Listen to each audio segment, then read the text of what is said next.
How is everybody? Fantastic. This is a great turnout. My name is Jordan Wanch. I'm a student here at BCIT in the television and broadcast program. And I'm the vice president of the Aboriginal Cultural Club and the Sweat Lodge Keeper, new this year. Thank you for having me, Aboriginal Services. And just very excited for today. We have a great young speaker that has lots of wisdom to share. Her name is Takaya Blaney, and she also has a friend here today that will be playing some guitar for us. Her name is Cleela, and she's from Vancouver Island. Yeah, give them a round of applause. Right on. Now, I'd also like to give a shout out to the students from Mosscrop Secondary just across the way. They're here today. Where are you guys? Thank you so much for joining us.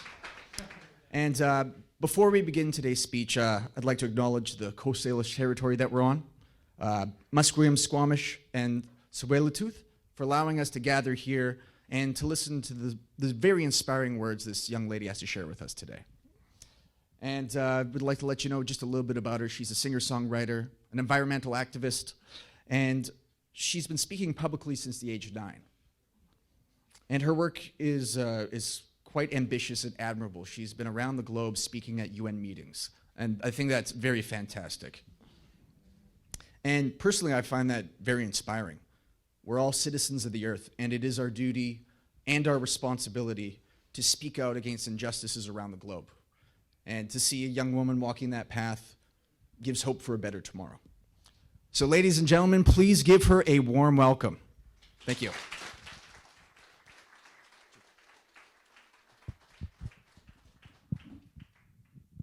Hello. My name is Takaya Blaney, as I was just introduced, so I'm just going to say it again. I'm 14 years old. I'm from the Sliman Nation. My ancestral name is Jagajimuch, and that was given to me by my Kukpa, my grandfather, Robert Blaney.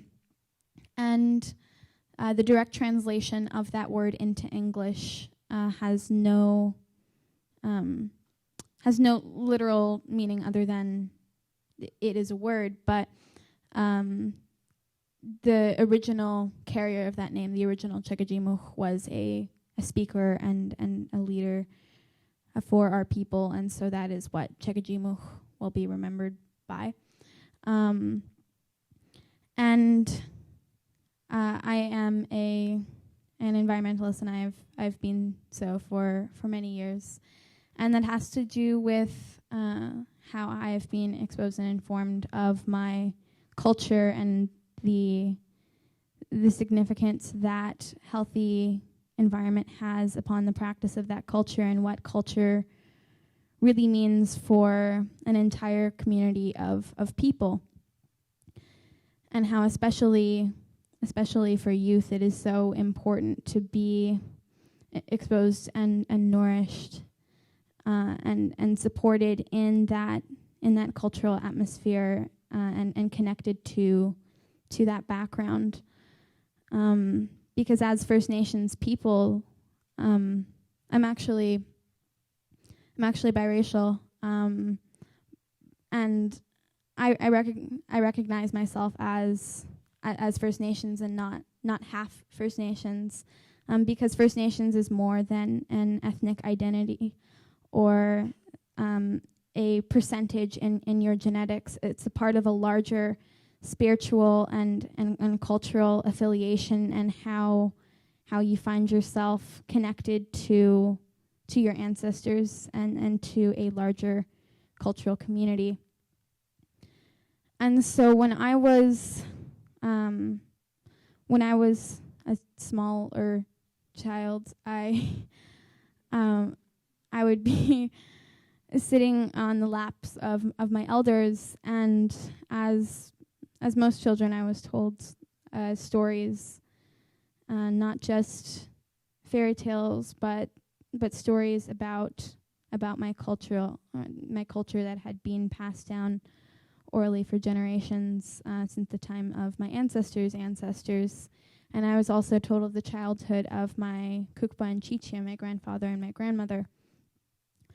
And because my perception and expectation of the reality that I was experiencing was not completely defined, and the line between that, what was real and what I had heard in these stories was very blurred. I expected the land to be as healthy as it was during the time of my Kukba and Chichia's childhood. I expected to grow up in an atmosphere where I was completely not restricted from practicing my cultural heritage, which includes being on a land that is healthy.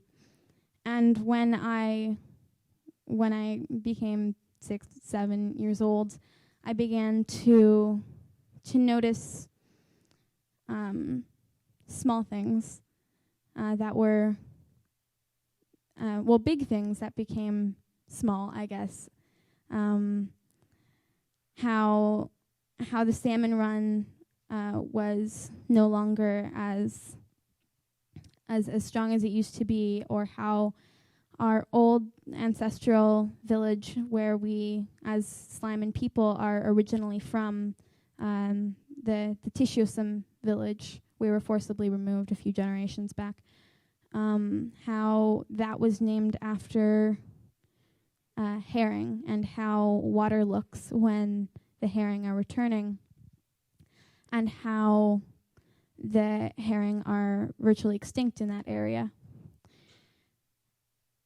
And it became a very depressing or sad thing in my life, because I felt this sense of loss of a culture of which I was never really completely included in its activities or free to practice it as I felt that I wanted to. And so when I was actually in grade 1, I wrote this for this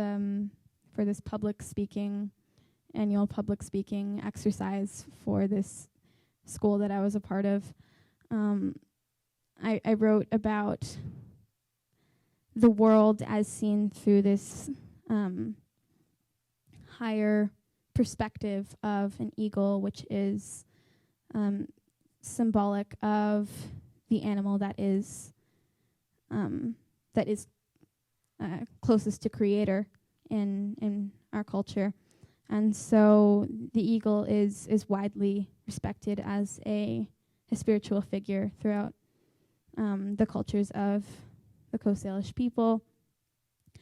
And I wrote this story about how the eagle would look down on the people and would notice the not so gradual changes from a time where that culture was practiced to a time where the people were in poverty, and not just in terms of money, but through terms of not being able to practice that heritage.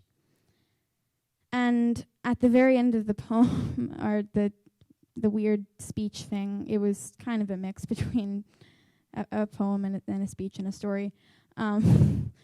But I wrote, and I would look up to the stars, and I would wish I could be like them.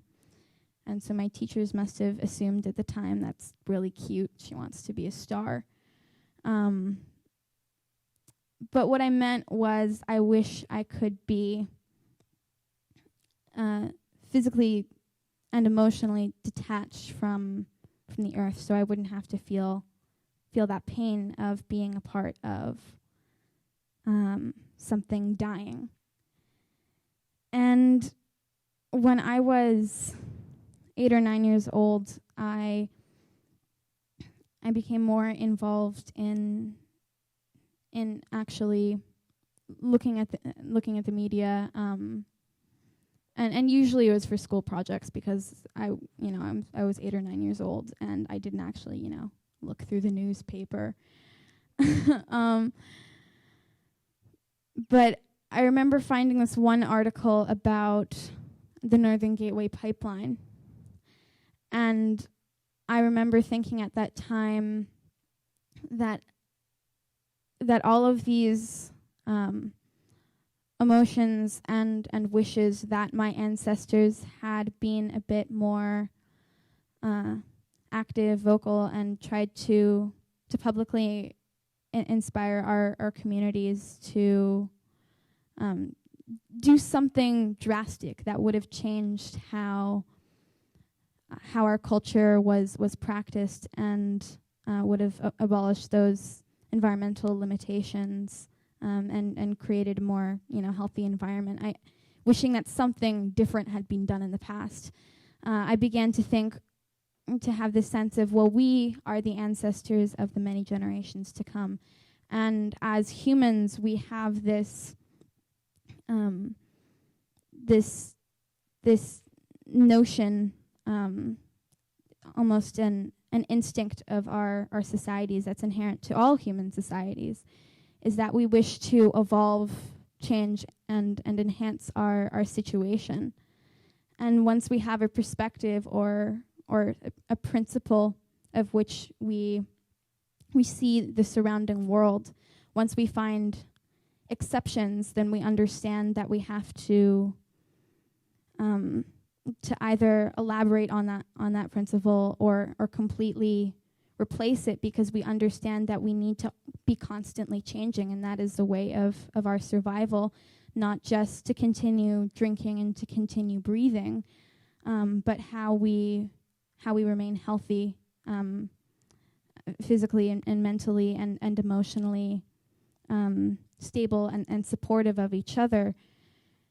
And so we need to leave a positive impact on the next few generations to come. And I believe that having that idea of leaving a positive collective legacy isn't something that is just exclusive to activists.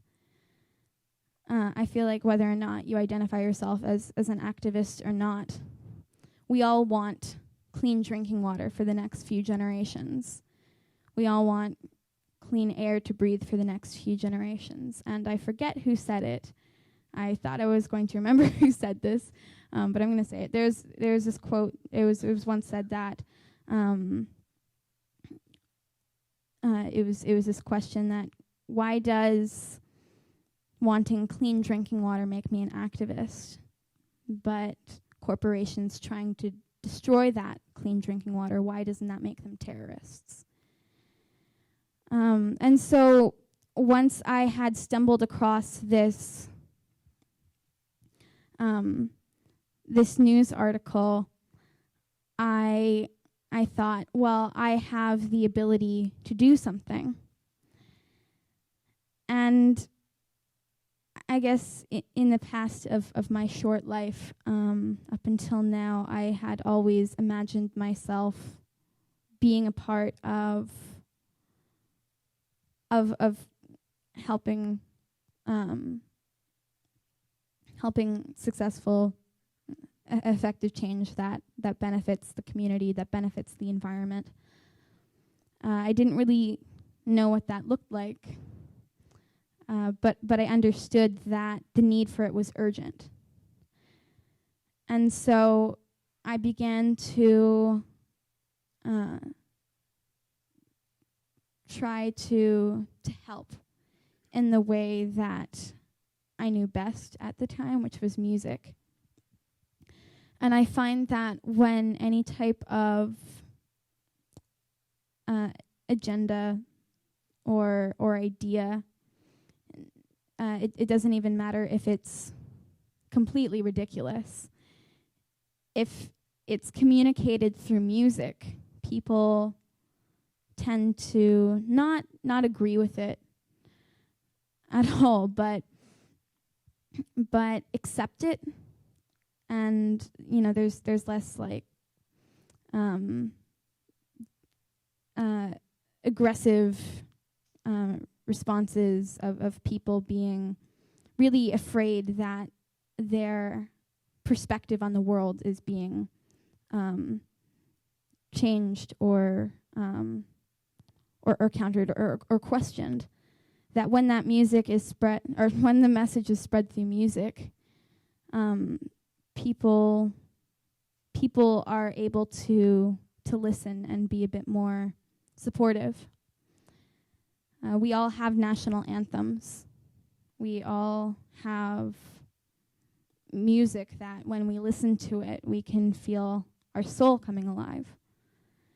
And it's beautiful to see people not only taking that melody and spreading it with others to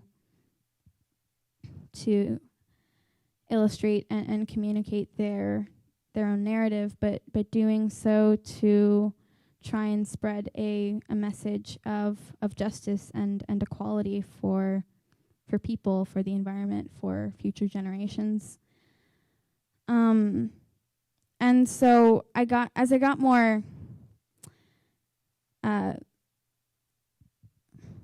engaged in the activism community, I found that there was a lot of people at protests and rallies, and this is one of the largest criticisms that I have heard and that I have felt towards the activism community,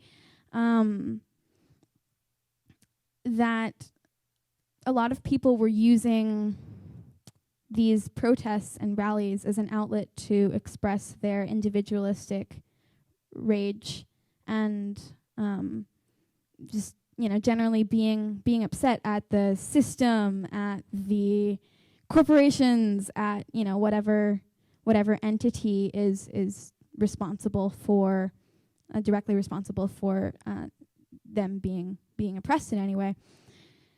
And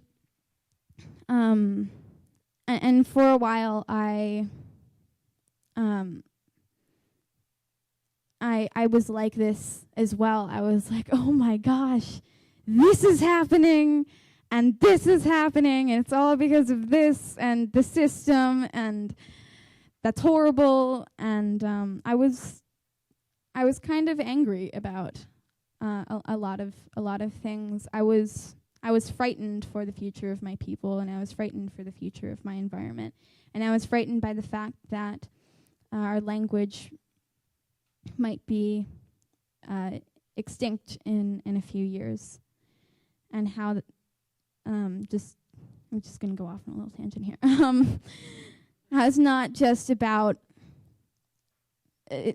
about the a mechanism of communication, but how the language and its philosophies and its practices, that it was a product of how once some type of behavior or action became prevalent in a society, it would be transformed into almost a physical presence or entity, and that would be a word, that would be a language. And so when we're losing the language, it's losing a way of thinking and filtering those thoughts, and based off of the thoughts of our ancestors and the people who have seen the land and seen it change throughout thousands and thousands of years. And so that fear of losing that language and of losing that culture, and also seeing my nation in poverty, and seeing how that was affecting the people, how we were living under certain circumstances where we weren't the richest people, but we had our culture, and then having the culture ripped away, and then just living in a very bad state. That made me very angry, and which I can justify, but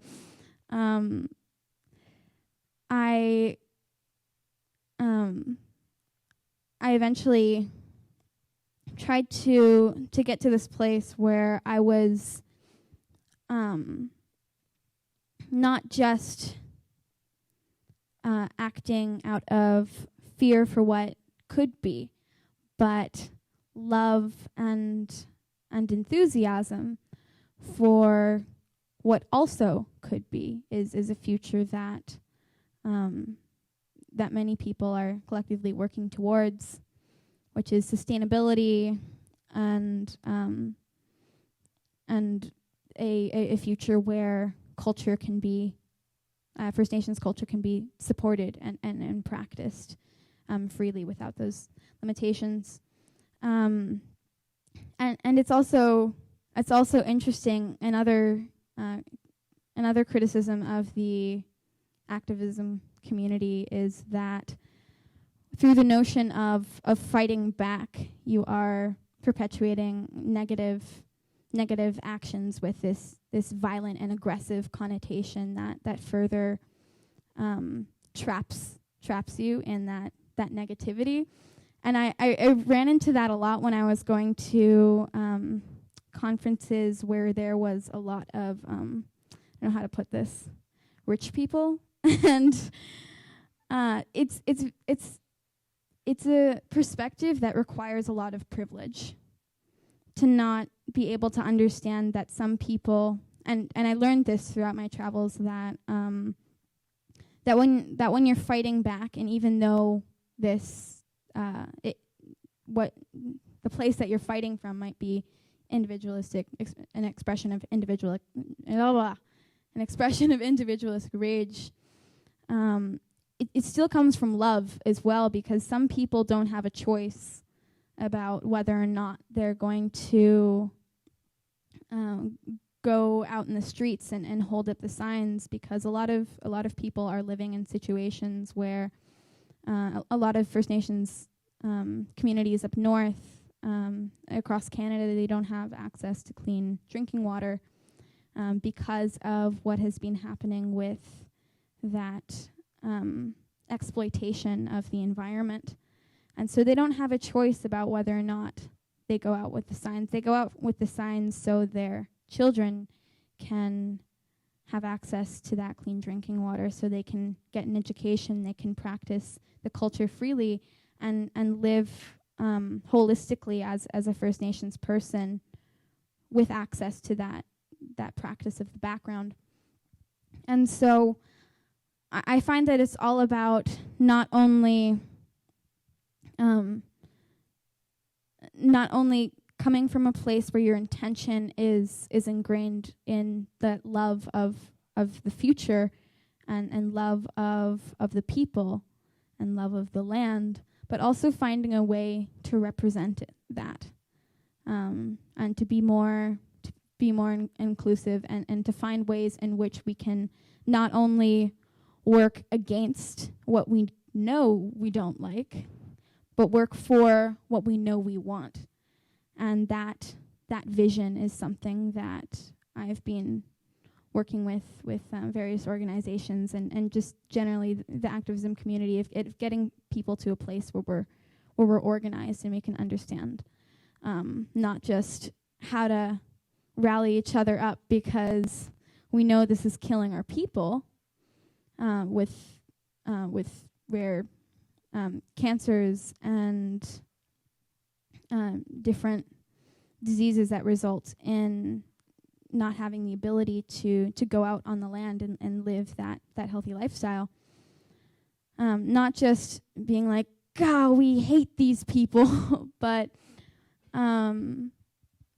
saying we know what we want, which is clean water, which is clean air, which is the return of the culture. So let's figure out how to get there.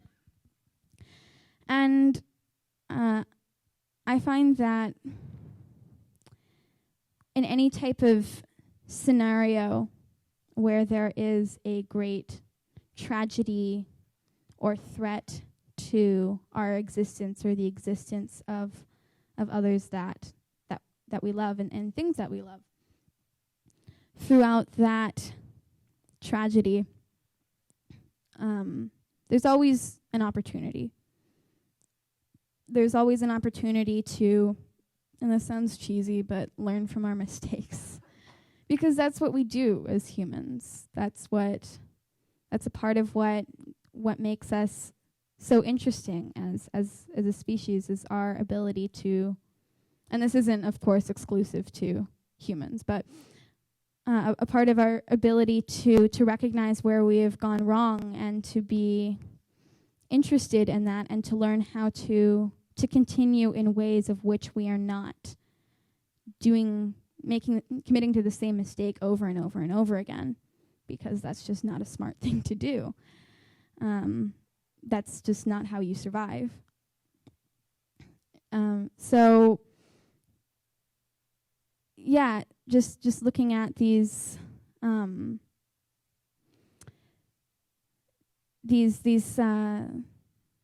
threats, like this is how this type of mentality is being applied in different ways throughout different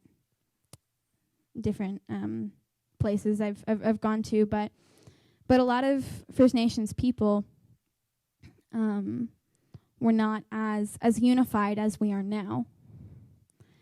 And we see throughout the Northern Gateway pipeline threat and other threats of environmental exploitation, which threaten the cultural state of First Nations people.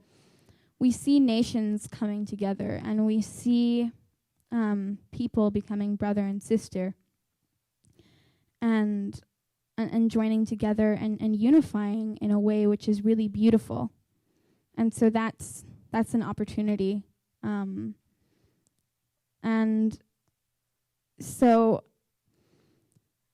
earlier in this talk, I was saying how I was actually quite sad about how I was seeing my nation just and different parts of that cultural identity slowly disintegrate. I'm actually more excited at this point because you have more and more people recognizing a problem, therefore more and more people joining together to prevent the continuation of that problem. And that's a beautiful thing. And when you see groups of humans, millions of humans all across the globe, we're more connected than we were ever before in history. When you see the people uniting in this way, and if you take different historical examples, you can see great revolutions and great changes that were the outcome of that. And so I am just really honored and really excited to be a part of this future, and to be hopefully changing the future of human history in a way that best reflects not only the interests of humans, but the interests of the earth, and those things are really the same thing. So yeah, and I've also realized that we have this idea that we are in solidarity with people who are on the front lines, whose communities are being completely destroyed, and it's important to support those people. But specifically at this time and era, we really are all on the front lines. We really are being directly impacted in major or subtle ways, and it doesn't matter whether or not that environmental impact is in our backyard or not, because we all share the future. It doesn't matter where in the globe of this world you are. All of the children of the next generation, they will drink the same water that comes from one worldwide well, and they will breathe the same air. And they will share the same reality. And it's our responsibility as the people who will come before them, the people whose shoulders that they will stand upon, to make sure that that reality is the best possible scenario, the best possible world. That's always been our responsibility. And so it's really important to practice what we preach in ways that are appropriate, and in ways that where we are able to not only attempt to publicly inspire this change, but demonstrate it on a individual level. I don't know what time it is. Does anyone know what time it is? Okay, so we're going to sing songs now. This is Kaylila.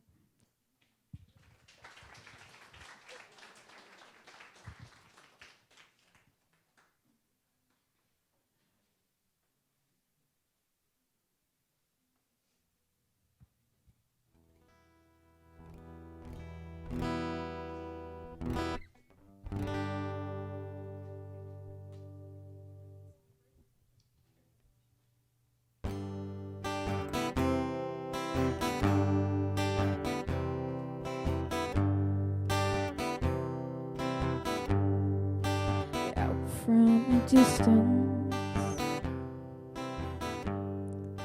still got a million miles to go, making a difference.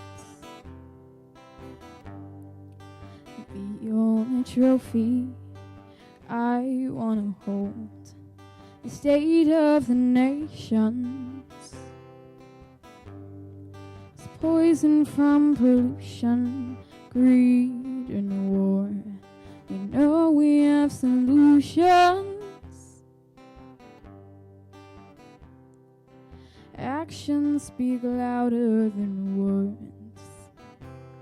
Oh, stop waiting till tomorrow.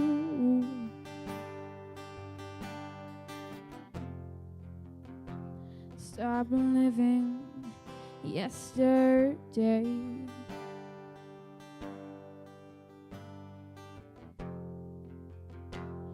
Cause there won't be tomorrow.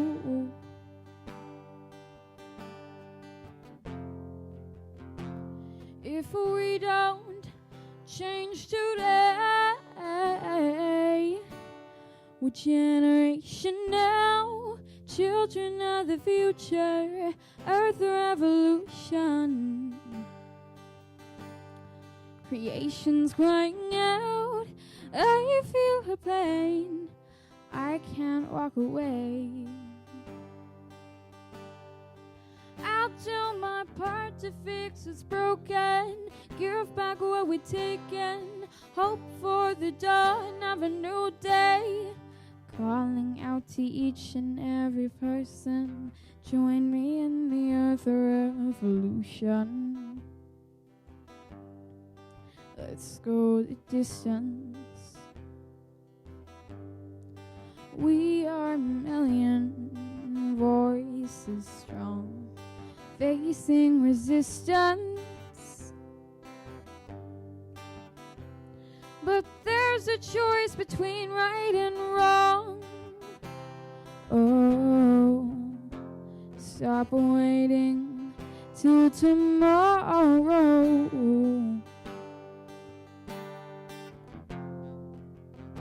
Stop living yesterday.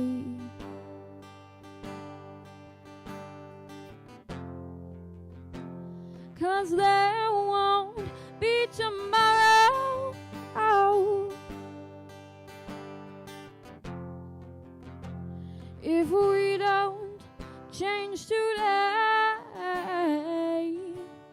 what generation now? Children of the future, Earth revolution.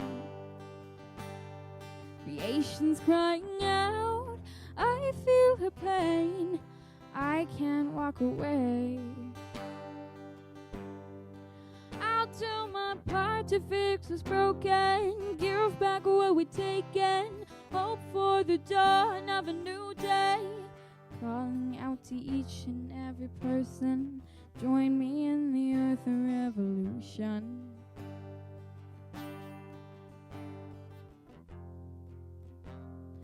Join me in the earth revolution.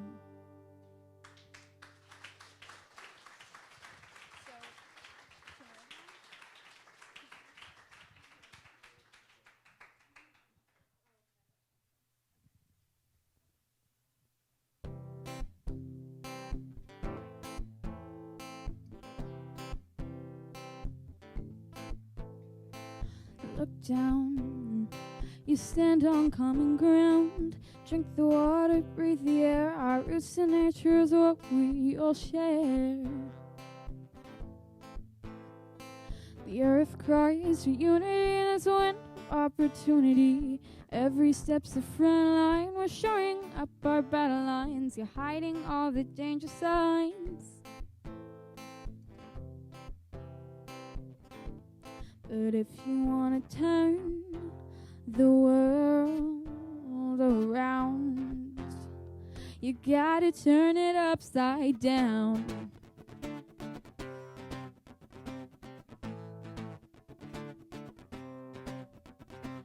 Hand in hand, spread sparks, the bonfire of growing hearts. Save your false sincerity, we stand in solidarity. Elders and children all unite to keep alive our way of life. To keep alive our way of life, we've all got to unify. We've all got to unify.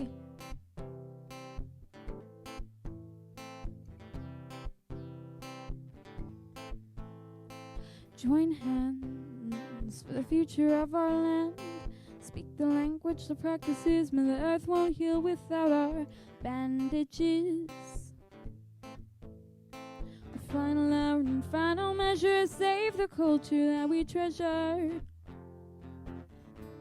'Cause if we want to turn the world around, we've got to turn it upside down.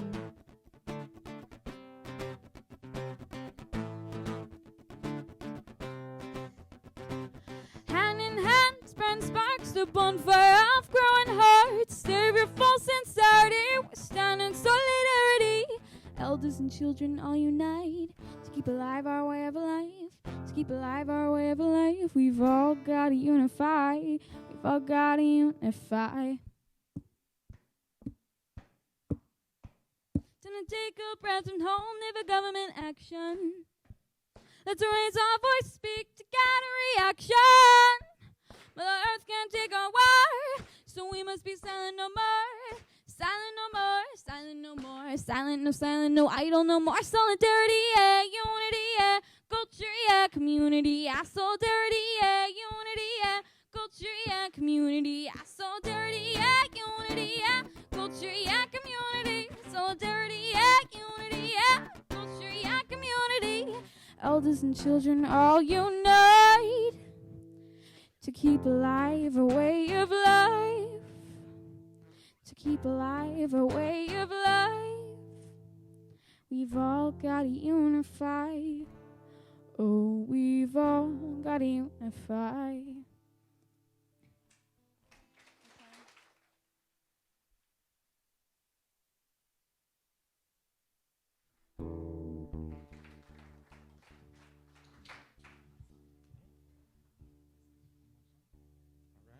That was fantastic. We have it up for these talented young ladies.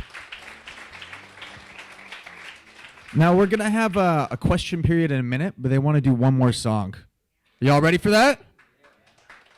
All right. So this next song is just kind of vague. It's like a metaphor for a lot of things. Colonization and resource extraction and the nature of it. It's around the premise of picking a flower just to let it die and to possess something that is to really kill it.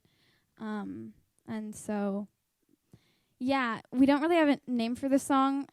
Her phone auto-corrected it when we tried to record it as flower aping. So that's just what we're going to go with.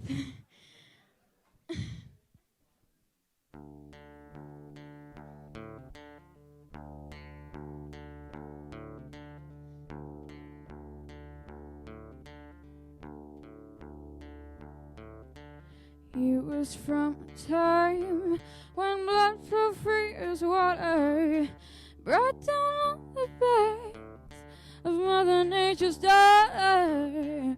Once they brought 'em in, there's nowhere left to hide. He picked a flower just to let it die.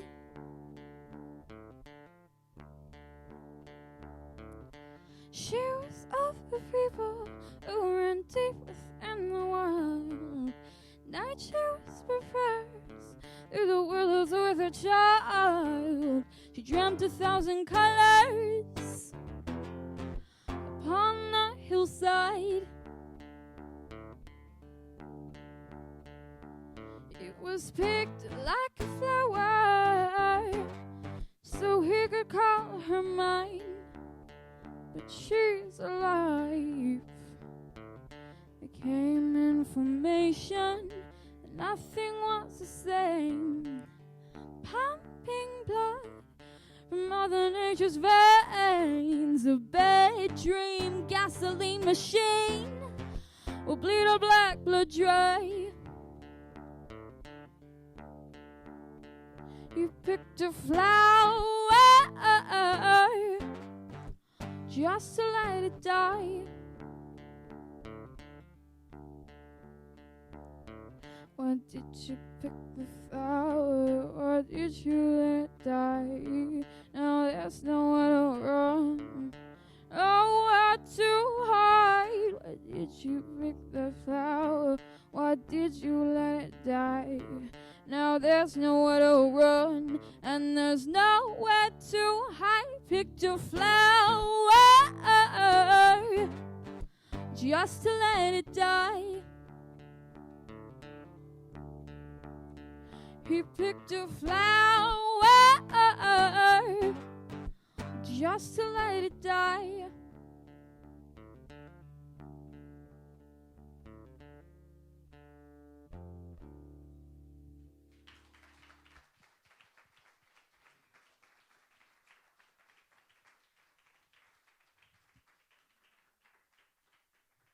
Fantastic, ladies. You are so talented.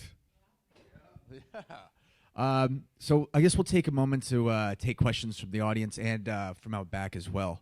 So who's first? Don't all go at once. Yes, Splash.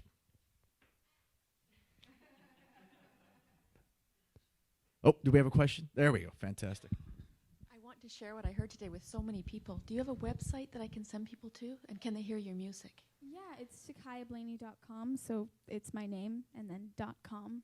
Good. I saw a few signs with my name on it, so I mean, Thank you. if you would like me to spell it. Thank you. No, that's again. fine. I Okay. can look at the site too. Thank you very Great. much. Thank you. Nice, thanks.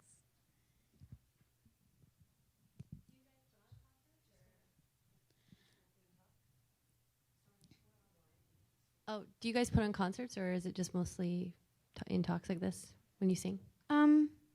Yeah, it's a range of things. Sometimes I just go on to sing. Sometimes I just go on to talk. But yeah, whatever communicates that message the best. But do you guys ever have like concerts, like where people can go and watch it, like an open mic night, like where you're just singing? And you're really talented. That's why I'm asking.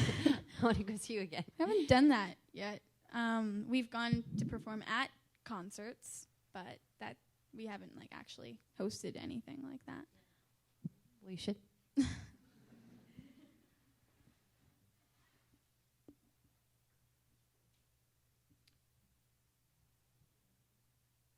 I have a question. This is all original material? Yes. Fantastic. Good job.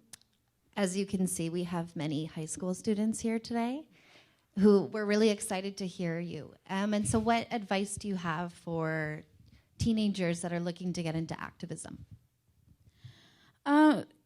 I find that it's really important for youth to be involved in activism because, as I said, with activism and specifically environmentalism, it's really about progressing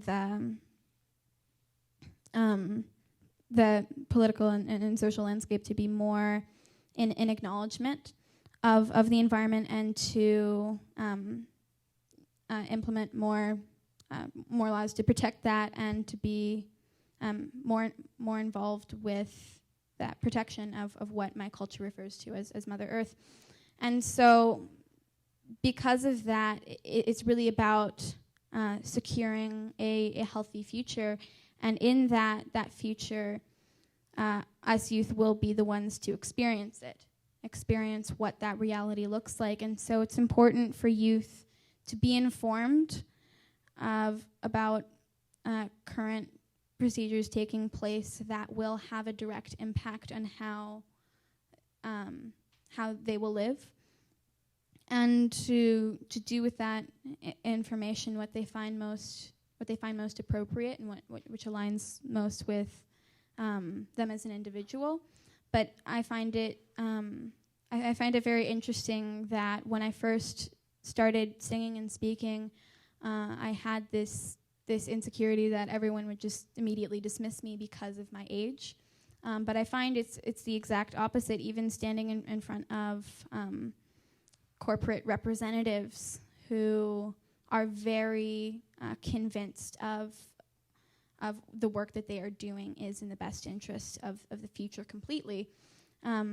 Even themselves, they're reminded of their own children, and they're reminded of the legacy that they will leave behind. So the work that children do in this activism community and in contribution to the future is very important work.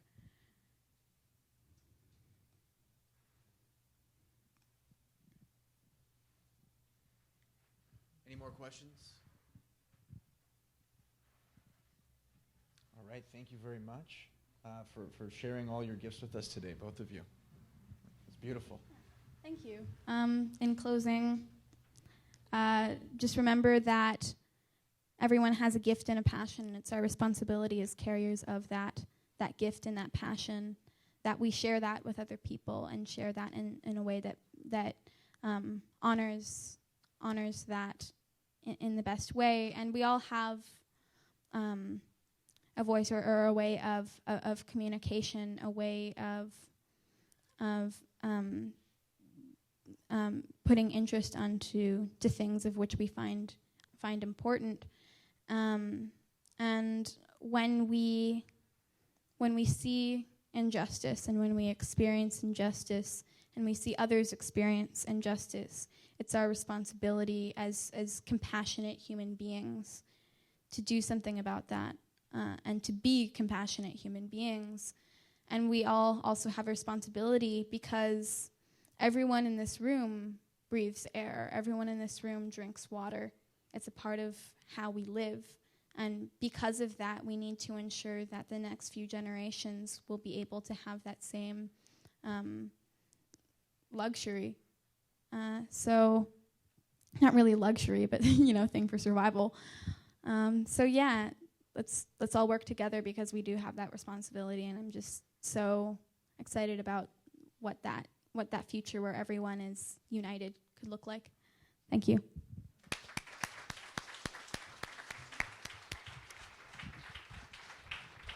Thank you very much. Oh, please stand. I'd like to call up Joanne Stone Campbell, the head of the Aboriginal Services. And she'd like to give a big thank you. I just want to give a big thank you to Jordan, one of our students, for taking the time. Give him a big hand. Awesome speaker. You did a great job. Amazing voice. We should have got you before. We'll get you next time, too. But I just want to thank Kaylila and Takaya for answering the request to come and share your story, your thoughts, your future. For our Aboriginal people, it's really important to hear from our youth.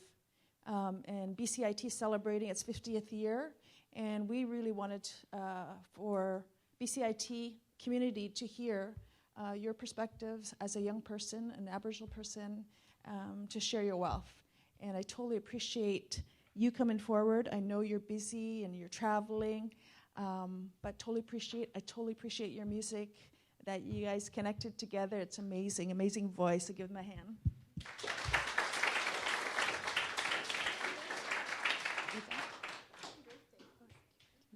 Yes, happy birthday to BCIT, she said. But I also want to thank Moscrop School for answering the call, for coming and participating, and hopefully this is the first of many connecting and partnership that we could do with you, but acknowledge the students for coming and listening and being a part of us. And also want to thank our sponsors, BCIT, Port Metro, for allowing us to carry out these speaker series. This is our last one for this year. Hopefully we'll do it in the future.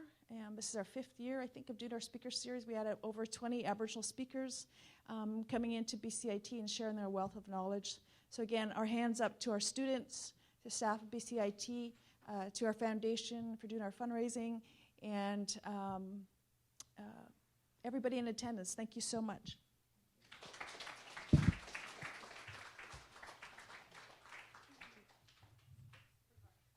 Almost forgot. I just have one more little gift to give to Takaya, and it's BCIT's 50th journal, so you could write more songs.